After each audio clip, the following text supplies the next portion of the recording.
Matthieu chapitre 6.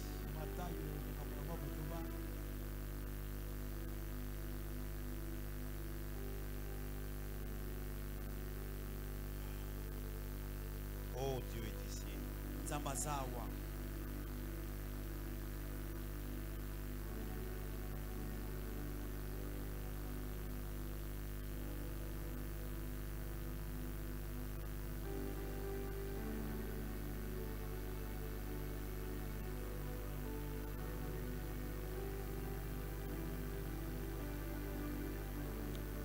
Matthieu chapitre 6, verset 33. Est-ce que vous y êtes? On va lire. Oh, thank you Jesus. Thank you Lord. Matthieu chapitre 6, verset 33. On va lire ensemble si tu as trouvé. 1, 2, 3, allons-y. Cherchez premièrement le royaume et la justice de Dieu, et toutes ces choses vous seront données par-dessus. Toutes ces choses-là, il parle de quoi? Il parle de quoi? De toutes ces choses. On va lire à partir du verset 25. C'est pourquoi je vous dis, ne vous inquiétez pas pour votre vie, de ce que vous mangerez, ni pour votre corps, de quoi vous serez vêtus. La vie n'est-elle pas plus que la nourriture, et le corps plus que le vêtement? Amen. Mettons-nous s'il vous plaît. Ceci sera un long enseignement qui va pouvoir nous aider vraiment à commencer à voir les choses à la perspective de Dieu. Ainsi, le but de cet enseignement est de faire découvrir aux saints, premièrement, la culture de notre royaume. Deuxièmement, c'est imprégner en nous le mode de vie céleste tel qu'enseigné par notre Seigneur Jésus. Troisièmement, le but de cet enseignement est de nous amener à vivre le ciel sur la terre. Et quatrièmement, le but de cet enseignement est de permettre aux chrétiens, que dis-je, aux croyants, de supplanter les limitations de la vie terrestre par la puissance de la vie céleste.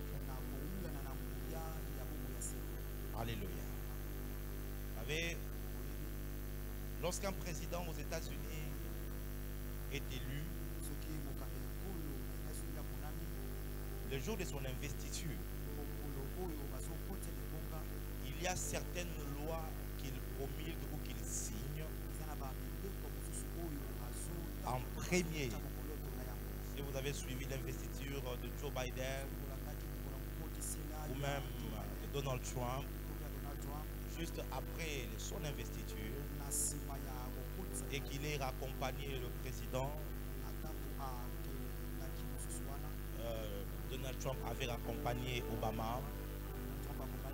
Joe Biden n'a pas été raccompagné parce que Donald Trump avait refusé de faire partie de la cérémonie.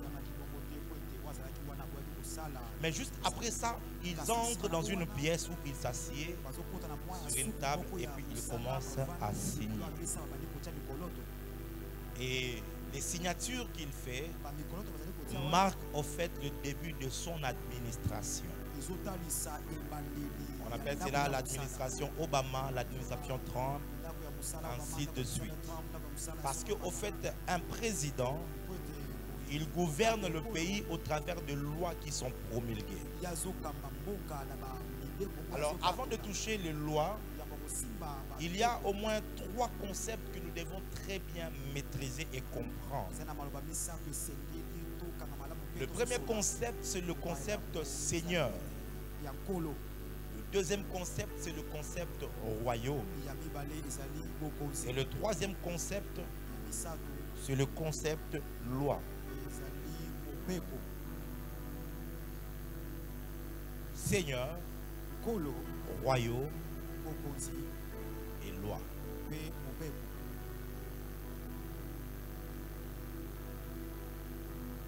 Nous sommes un peu plus différents parce que nous faisons partie de république. S'il y a la démocratie, nous avons des présidents. Mais dans les temps anciens, il y avait des empires, il y avait des royaumes. Et quand un royaume arrivait à conquérir plusieurs autres royaumes, ce royaume devenait une empire ou un empire. C'est comme ça qu'on parle de l'empire de Babylone. L'empire de Babylone couvrait non seulement la partie de l'Iran, Irak et tout ce parti-là, mais ça touchait à un moment donné jusqu'au vers Israël, une partie de l'Afrique, ainsi de suite. De même aussi lorsqu'on a commencé à parler de l'empire grec, ou de l'empire perse, ou de l'empire mède, de l'empire romain. À l'époque de Jésus, Israël faisait partie de l'empire romain. Vous voyez? Parce que Rome s'étendait dans plusieurs nations. Vous êtes avec moi? Est-ce que vous êtes avec moi? Lorsque Babylone était en train de dominer, suivez bien, Babylone avait un système, celui pouvoir amener en captivité.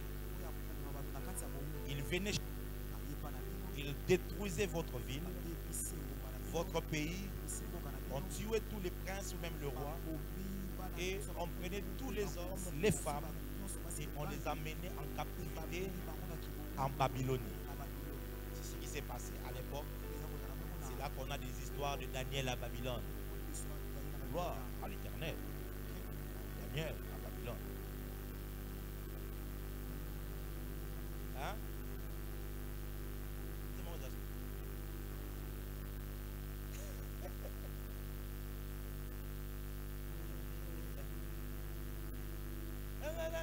Dans ce pays. Daniel à Babylone. Vous voyez?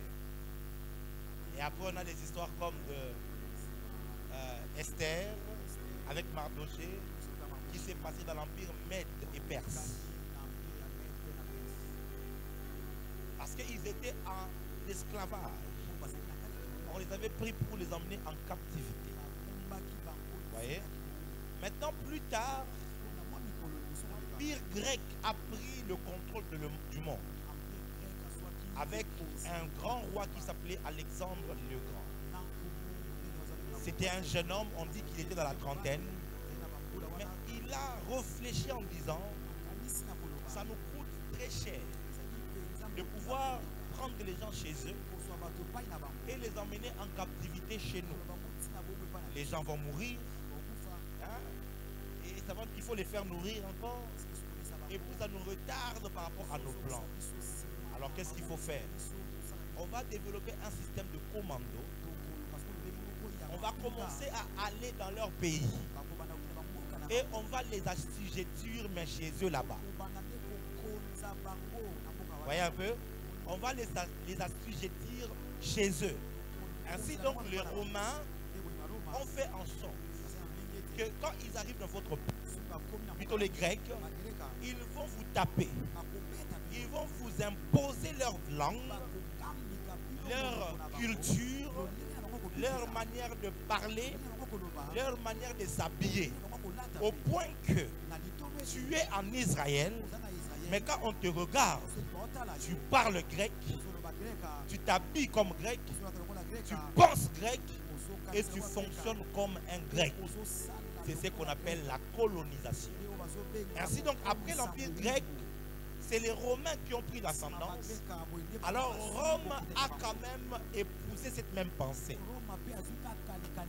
Maintenant, c'est les Romains qui ont commencé à pouvoir s'étendre dans le monde au travers de la colonisation. Vous allez remarquer qu'à l'époque de Jésus, c'est Rome qui était l'empire, mais la langue parlée, c'était le grec. Parce qu'à cause du travail que le grec avait fait de la colonisation, le grec était répandu. Ce qui fait que vous êtes en Israël, mais vous parlez Rome, vous mangez la monnaie des Romains qui est sur l'effigie des... C'est qui l'effigie qui est sur cette monnaie? C'est César. Ils sont où? En Israël. Mais là-bas en Israël, ils mangent qui? César. Vous voyez? C'est ça la colonisation. Du coup, vous n'êtes plus obligé d'être déporté en Rome, mais vous êtes colonisé chez vous. Donc, un royaume devenait un empire lorsqu'elle s'étendait de l'autre côté. Comprenez très bien. C'est la raison même qui a fait que Jésus est venu dans cette période-là. Parce que les gens de son époque allaient comprendre ce qu'il allait dire. Et quand il arrive, il commence à dire: répentez-vous, car le royaume,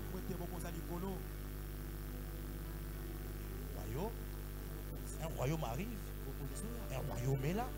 C'est quoi le royaume en question? Il pouvait comprendre parce qu'il savait qu'il ne s'agit pas de venir nous prendre encore et nous emmener en captivité. Mais c'était plutôt une invasion d'un royaume extérieur qui allait venir et pouvoir coloniser tout le monde. Et maintenant, c'est lui qui s'établissait sur un empire. Empire d'année, un empire ou un empire. Sur un empire, on l'appelait un seigneur. Le seigneur, c'est celui qui était au-dessus des rois. Il était au-dessus de tout un empire. Et il le gouvernait lui seul. C'est qui un seigneur? C'est une personne qui règne en maître. C'est une personne qui possède toutes choses et qui possède tout le monde. Un seigneur ne possède pas que les choses. Il possède aussi les hommes. Les hommes là sont à lui. Vos choses sont à lui. En fait, quand vous faites face à un seigneur, tout l'espace de sa seigneurie lui appartient. Que vous soyez en Angola, c'est à lui. Vous voyez un tout petit peu à l'époque avant la conférence de Berlin, et que l'on établisse un peu plus les frontières et tout. Léopold II avait pris le Congo belge comme étant sa propriété privée. Vous voyez, vous voyez toute la RDC, c'était la parcelle de quelqu'un. Et dans la parcelle, tout ce qui était dedans, c'était à lui. C'est comme ça qu'il faisait cultiver les VA, le coton. On prenait les ivoires, sans parler de l'or, du diamant et de toutes les autres choses, sans le contrôle de qui que ce soit. Personne ne va venir discuter parce que c'était un seigneur. Donc, qui dit seigneur, ça veut dire tout lui appartient et tous lui appartiennent. Tu es avec moi? Maintenant, quand tu viens à Jésus, voilà ce que tu dis. Je crois dans mon cœur que Jésus-Christ est Seigneur. Quand tu dis que Jésus est Seigneur, tu es en train de dire, à partir de ce moment-là, tout de moi lui appartient. Et tout moi lui appartient. C'est ça le domaine de la seigneurie. On ne discute pas avec un seigneur.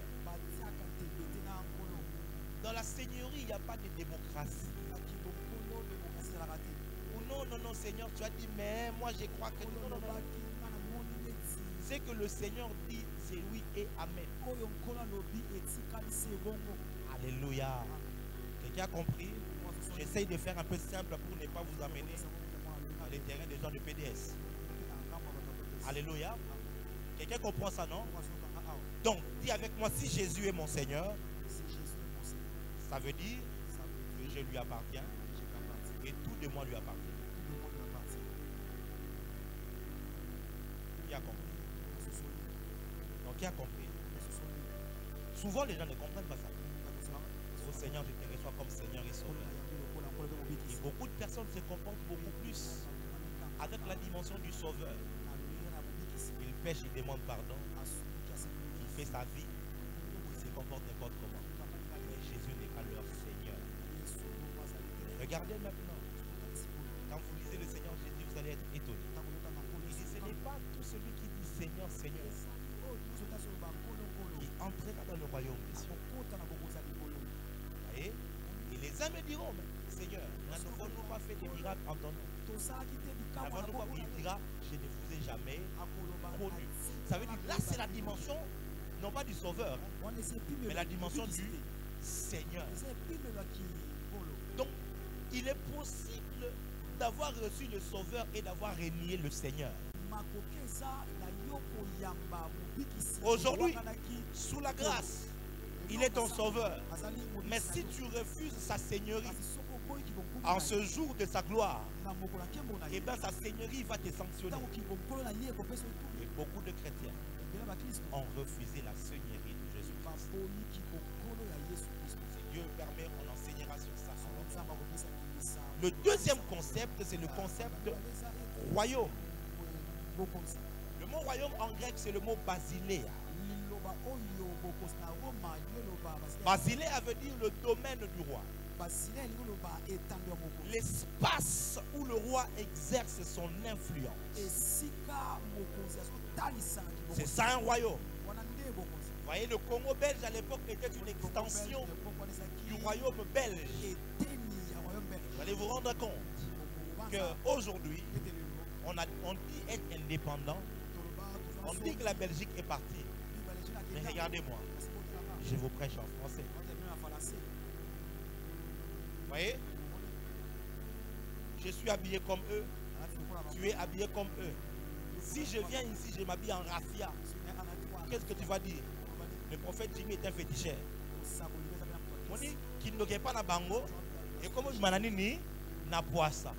Parce que pour Nayo, être sérieux, c'est s'habiller comme le Belge.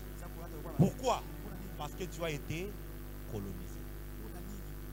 Donc, physiquement, la Belgique n'est plus là. Mais spirituellement, la Belgique est toujours là. Comment? On parle français, on réfléchit en français, on s'habille en français. Et même le modèle de notre gouvernement. Tout est selon eux. Le Parlement, toutes ces choses. C'est là la puissance de la colonisation. Maintenant, quand Jésus parle du royaume, vous voyez, il est en train de dire ceci. Vous êtes sur la terre, mais désormais, vous allez subir l'influence du royaume céleste. Et tout domaine dans lequel Dieu établit son influence devient son royaume. Oh. Je répète, tout domaine dans lequel Dieu exerce son influence devient son royaume. Donc c'est quoi le royaume des cieux? C'est le domaine dans lequel Jésus-Christ règne. C'est quoi le royaume des cieux? C'est le gouvernement des cieux. C'est la direction du ciel. C'est l'administration du ciel. C'est la domination du ciel. Plusieurs personnes entrent à l'église, mais peu entrent dans le royaume. Je répète, il est possible d'avoir passé toute sa vie à l'église et de n'être jamais entré dans le royaume. Entrer dans le royaume, ce n'est pas au jour de l'enlèvement. Entrer dans le royaume, c'est ici, sur la terre, que ça se passe. Comment entrer dans le royaume? Il faut commencer par naître dans le royaume. Le royaume des cieux, on n'y va pas avec un passeport que tu as acquis aux affaires étrangères. Le royaume des cieux, il faut y naître. Si tu n'es né pas dans ce royaume-là, tu ne peux pas entrer dans le royaume. Tu ne peux pas opérer dans le royaume. Tu ne peux pas voir ce royaume. J'aimerais parler juste des généralités, on va prier. plusieurs. Et aujourd'hui, l'église se bat pour que les gens entrent dans l'église. Pour que l'église se remplisse. Alors on dépense beaucoup d'argent pour aménager des lieux, des temples, avec des millions de dollars dépensés, dans le but de remplir et de dire j'ai une grande église. Mais une grande église n'est pas forcément un grand royaume des cieux.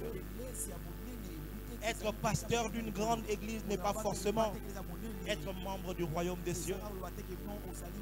Être chanteur dans une église ne fait pas de toi membre du royaume des cieux. Être protocole dans une église ne fait pas de toi membre du royaume des cieux. Ce qui est dommage, c'est que beaucoup sont assis, mais ils ne sont pas du royaume. Parce que premièrement, ils ne sont jamais nés dans le royaume. Quand tu n'es né pas du royaume, tout ce qui est du royaume te semblera étrange. Tout ce qui est du royaume te semblera difficile et impossible. Ils ne sont pas nés du royaume. Et deuxièmement, parce que simplement, le royaume n'exerce aucune influence à nous. Il ne reflète pas la vie du royaume. C'est quoi le royaume? Le royaume dans ta maison, c'est conduire ta maison comme si Jésus était présent comme roi. C'est conduire ton entreprise comme si Jésus en était le chef d'entreprise. C'est vivre avec ton fiancé, avec ta fiancée, comme si c'était avec Jésus que tu vivais. Tant que Jésus n'exerce pas l'influence, alors tu n'es pas dans le royaume. Parce que dans le royaume, ce n'est pas la démocratie. Dans la démocratie, tout le monde fait ce qu'il veut. Le pouvoir du peuple. Dans le royaume, c'est plutôt l'influence du roi. Quand Jésus reviendra, il viendra prendre ceux qui appartiennent à son royaume.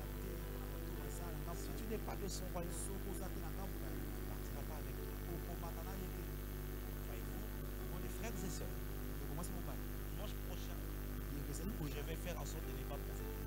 Je vais faire tout ça à la ligne des prières. Comme ça, je vais prendre le temps de faire ça. Il faut que tu écoutes ces choses.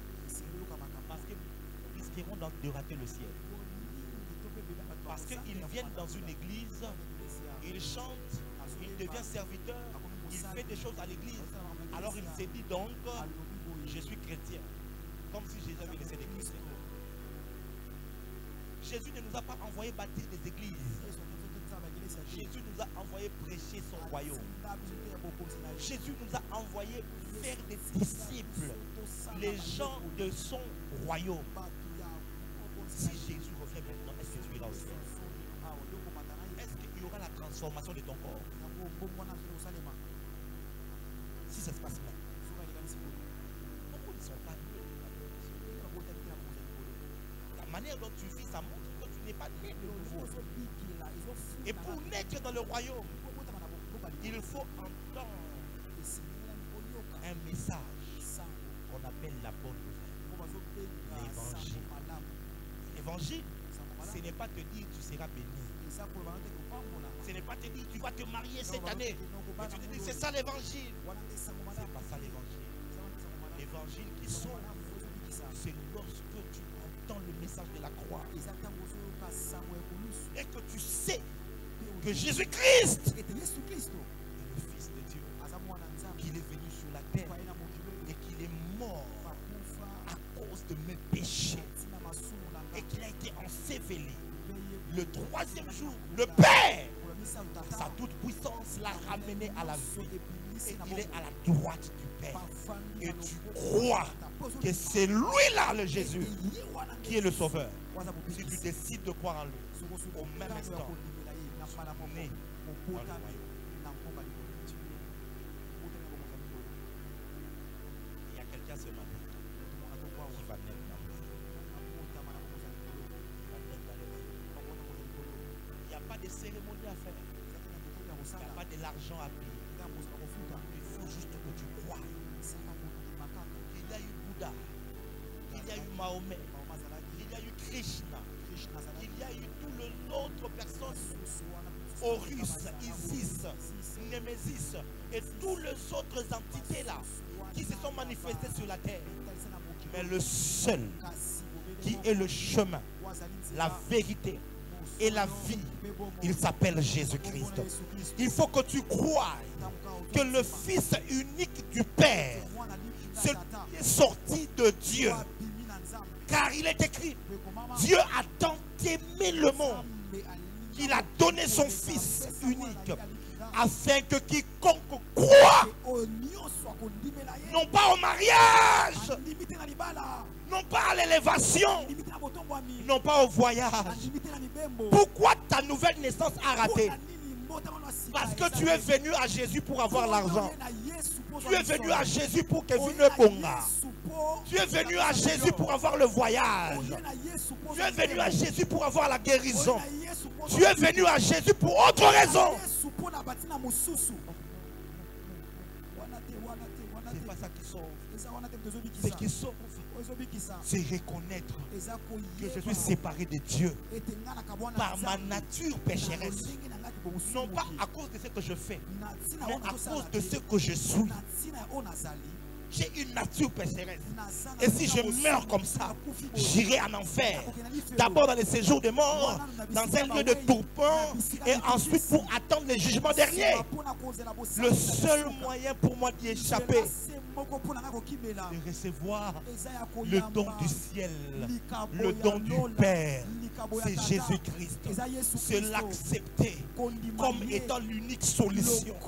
C'est de croire que ce qu'il a accompli sur la terre, sur la croix de Golgotha, me suffit pour le pardon de mes péchés, me suffit pour me réconcilier avec le Père, et croire que quand il est mort sur la croix, c'est pour moi qu'il est mort. Quand il était enseveli, j'ai été enseveli avec lui, et quand il est ressuscité, il a inauguré une nouvelle race, et quand je crois à lui, désormais je peux être en vie devant le Seigneur, non pas par mes efforts, mais à cause de Jésus. Et quand tu crois, tu décides de devenir son disciple et de le suivre lui. De ne pas le suivre pour l'argent, de ne pas le suivre pour la vie, pour le connaître, le suivre pour être son disciple, le suivre pour être dans son royaume. Alors, salut te sera donné. Moi, je te parlerai de la différence qu'il y a entre le royaume de Dieu et le royaume des cieux. C'est pareil ça. Paradis. L'Esprit de Dieu pour apporter des choses épuisantes. Cet homme riche est venu, il a dit tout faire pour bénir le royaume. Tu sais ce qu'il faut faire. Il faut obéir à tous les commandements des cieux. Il faut obéir à Dieu. La Bible dit Jésus, il est mort. Il a dit tu n'es pas loin. Donc obéir à tous les commandements ne te fait pas attendre. Mais ça te rapproche. Mais tu n'es pas loin. Il reste une seule chose. Va vendre tout ce que tu as. Donne-le aux pauvres. Ensuite, suis. Ce qui te fait entrer à la c'est suivre Jésus. Suivre contre tout, dans le malheur, dans la tristesse, dans les persécutions. Aujourd'hui, de ceux qui se disent chrétiens, qui abandonnent Jésus à cause des malheurs, à cause des souffrances, tu n'étais pas né dans le royaume. Si tu nais dans le royaume, que le pasteur ait fait un scandale ou pas, tu suis Jésus. Tu n'es pas ici pour suivre le prophète Jimmy Mbaya. Ce n'est pas moi qui te sauve. Celui qui te sauve, c'est Jésus-Christ de Nazareth. Il peut m'utiliser pour te prêcher l'évangile. Mais c'est Jésus qui te sauve.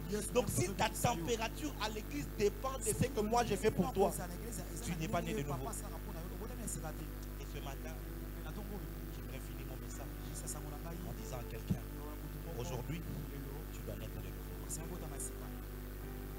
Réajuster ta manière de suivre Jésus. Et dire je veux être disciple de Jésus. Je veux l'accepter aujourd'hui comme mon Seigneur et mon Sauveur. Alors que nous avons tous les yeux fermés, j'aimerais J'aimerais que toi seul tu puisses t'élever. Et on va prier. Je sens qu'aujourd'hui, il y a des gens qui vont naître de ciel. Il y a des gens qui vont naître à Sion parce que le ciel est ouvert. Il y a des gens qui venaient à l'église sans se rendre compte qu'ils n'étaient jamais sauvés. Et la meilleure fois, c'est lorsque, la question c'est si Jésus revient maintenant, est-ce que je serai enlevé? Si c'est non, ça veut dire que c'est de toi qu'il s'agit. Lève-toi. Lève-toi, on va prier. Oh, que Dieu bénisse ceux qui sont sensibles. Que Dieu te bénisse, frère. Que Dieu te bénisse. Lève-toi, lève-toi, lève-toi, lève-toi. C'est pour ça que nous sommes matin. C'est pour ça. C'est pour ça, oui. Moi, j'avais 12 ans lorsque j'ai réalisé qu'il fallait que je suive Jésus. C'était le seul moyen pour moi d'être sauvé. C'est le seul moyen. Jésus est la seule solution. Non pas à tes problèmes d'abord. La seule solution pour toi d'échapper à la mort, c'est Jésus-Christ. C'est le suivre et être son disciple. C'est dire, je veux être disciple de Jésus. Je veux le suivre lui. Je veux le connaître lui. Je veux le servir lui. Pas pour l'argent. Pas pour ce qu'il fera de moi. Je veux le suivre. Lève-toi. Lève-toi. Je vais compter de 5 à 0. Et Maro Severia. Vous qui êtes levés, approchez ici. Je vais prier avec vous. Avancez. Thank you, Jesus. Approchez ici. Je vais prier avec vous. C'est un grand jour où le ciel est ouvert. Le ciel est ouvert. Thank you, Jesus. Venez le tenir devant moi ici. Merci, Jésus. Merci, Jésus. Il est possible d'avoir été longtemps à l'église sans jamais être né de nouveau. Avancez. Il est possible. Il est possible d'être ouvrier dans une église sans jamais être né de nouveau. Il est possible. C'est comme ça que les gens imitent maintenant les parler en langue. Ils reçoivent de faux baptêmes d'eau. Et ils entrent non pas dans le royaume, mais ils entrent dans la religion. Pour finir en enfer. Pour finir en enfer. Tu peux échapper à cela. Tu peux échapper à cela. N'aie pas honte. Je ne suis pas mieux que ses frères et sœurs. Tu n'es pas mieux qu'eux. Car toi aussi tu peux être sauvé aujourd'hui. Avance. Avance. Que Dieu te bénisse, ma soeur. Avance. Bien-aimé, avance. Jésus va revenir. Nous voulons être prêts pour lui. Nous voulons être de ceux qui seront avec lui dans les airs. Je ne veux pas être à l'église, donner des dîmes et des offrandes et à la fin rater le ciel. Je ne veux pas de cela. Je ne veux pas de cela. Je veux être de ceux qui seront enlevés. Je veux être de ceux qui iront au ciel. 5, 4. Avance ici. 3, 2. Merci Saint-Esprit. Merci Esprit de Dieu. 1. Merci Jésus. Merci Jésus. Mettez votre main droite sur le cœur. Et commence à prier en disant seulement Seigneur Jésus, sauve-moi. Sauve mon âme aujourd'hui. Inscris mon nom dans le livre de vie. Lève ta voix, commence à prier. Et toi qui es assis, étends ta main vers eux et commence à intercéder en leur faveur. Biki sanga ekolo Yesu. Biki sa molimo nanga.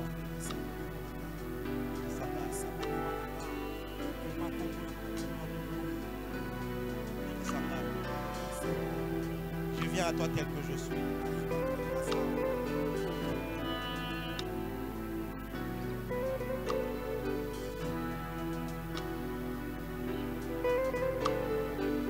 Un jour, c'était le cas pour moi. Et aujourd'hui, je ne regrette pas. J'aimerais vous prêter les mots, mais ce sera votre prière que vous devez faire de tout votre cœur. Déclarez simplement avec moi, je crois dans mon cœur que Dieu a ressuscité Jésus-Christ d'entre les morts. aujourd'hui, Jésus-Christ est mon Seigneur. Mes péchés sont pardonnés et je reçois la vie de Dieu au travers de la foi que je place en Jésus-Christ. Merci Père pour le salut, car je déclare, je suis sauvé, je suis enfant de Dieu, mes péchés sont pardonnés, ma vie ancienne est passée, je reçois la nouvelle vie que me donne Jésus. Merci Père, au nom de Jésus. Père, accorde-leur ces prières et accorde-leur ces dons du salut que tu accordes gratuitement. Accepte de produire ces miracles de la nouvelle naissance. Que ces hommes et ces femmes naissent aujourd'hui. Que tous leurs péchés soient pardonnés et que leur nom soit inscrit dans le livre de vie. Permets qu'ils deviennent tes disciples, qu'ils te suivent, qu'ils apprennent tout de toi et qu'ils grandissent dans la foi. Au nom de Jésus-Christ. Amen. Amen.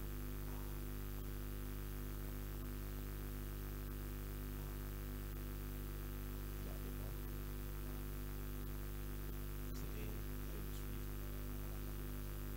On va prendre donc sous sa responsabilité. On va faire tout le temps. Permettre de suivre un processus de votre disciple. Je veux que vous entrez au ciel. J'ai dit, je veux que vous soyez le disciple de Jésus.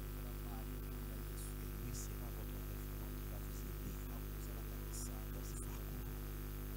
Suivez-le alors que vous allez avoir un très fort le Seigneur. Félicitations. Suivez-le, suivez-le.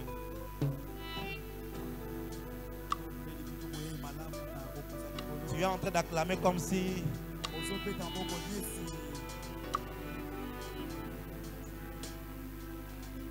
Wow.